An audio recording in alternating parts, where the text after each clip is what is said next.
নমস্কার। সঞ্জয় দেবশাস্ত্রীর তরফ থেকে সকল দর্শক বন্ধুদের স্বাগত। 1431 সালের কুম্ভ রাশির বর্ষফল, বাংলার 1431 সালের কুম্ভ রাশির বর্ষফল নিয়ে আলোচনা করব। যাদের কুম্ভ রাশি তাদের এই ভিডিওটি উপকারে আসবে। এবছর গ্রহ সন্নিবেশের অনুযায়ী পারিবারিক সমস্যা বৃদ্ধি হওয়ার সম্ভাবনা দেখা যায়। পিতা মাতা স্বাস্থ্যের ব্যাপারে সমস্যা আসতে পারে। আত্মীয়দের সহযোগিতা বৃদ্ধি হবে। পারিপার্শ্বিক ক্ষেত্রে প্রভাব বৃদ্ধি সম্ভাবনা দেখা যায়। ভাতা ভগ্নীদের সঙ্গে সম্পর্কের উন্নতি হবে। দীর্ঘদিনের কোনো আশা পূরণের সম্ভাবনা দেখা যায়। এবছর শিক্ষাক্ষেত্রে মাঝে মাঝে আশানুরূপ ফল লাভের বাধার সম্ভাবনা দেখা যায়। শারীরিক কারণে শিক্ষা লাভে সাময়িক বাধার সম্ভাবনা দেখা যায়। উচ্চশিক্ষা আশানুরূপ ফল লাভের বাধার সম্ভাবনা দেখা যায়। দাম্পত্য ক্ষেত্রে জটিলতার সম্ভাবনা দেখা যায়, তবে সেটা সাময়িক হবে। অবিবাহিতের বিবাহের কিছু ব্যাপারে সম্মুখীন হতে হবে। প্রণয়মূলক বিবাহের সম্ভাবনা দেখা যায়। সন্তানদের আশানুরূপ উন্নতির সম্ভাবনা দেখা যায়।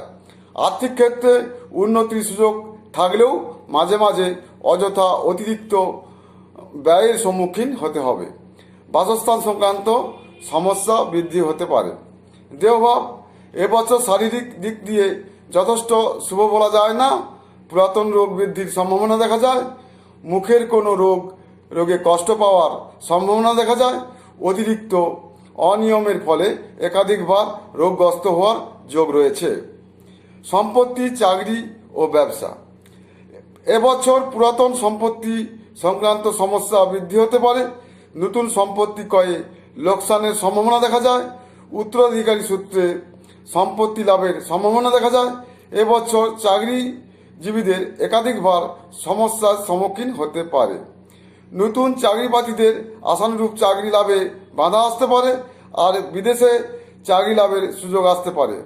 ঊর্ধ্বতন কর্তৃপক্ষের সুনজরে আসার সম্ভাবনা কম দেখা যায়। এবছর ব্যবসা ক্ষেত্রে আশানুরূপ উন্নতির সুযোগ এলেও মাঝে মাঝে প্রবল বাধার সম্মুখীন হতে হবে। অংশীদারির সঙ্গে সম্পর্ক জটিল হতে পারে, তবে সেটা সাময়িক হবে। ইমারতি রাসায়নিক দ্রব্যের ব্যবসায়ীদের ব্যবসার উন্নতির সম্ভাবনা আছে। ব্যবসার নতুন লগ্নির ক্ষেত্রে সতর্কতা অবলম্বন করতে হবে।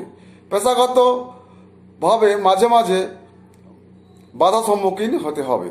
ধনভাব এবছর আর্থিক ক্ষেত্রে উন্নতির সুযোগ আসবে, তবে অতিরিক্ত ব্যয় চিন্তার কারণ হবে। পুরাতন পাওনা অর্থ ফিরে পেতে কিছু বাধার সম্মুখীন হতে হবে। অর্থলগ্নির ক্ষেত্রে সতর্কতা অবলম্বন করতে হবে। পোখরাজ প্রতিকার কি করবেন? পোখরাজ, গোমেদ অভাবে, স্বর্ণ লোহা অভাবে বাবুনহাটির মূল ও শ্বেতচন্দনের মূল ধারণ করলে সুফল লাভ পাবেন। সবাই ভালো থাকবেন, সুস্থ থাকবেন। নমস্কার।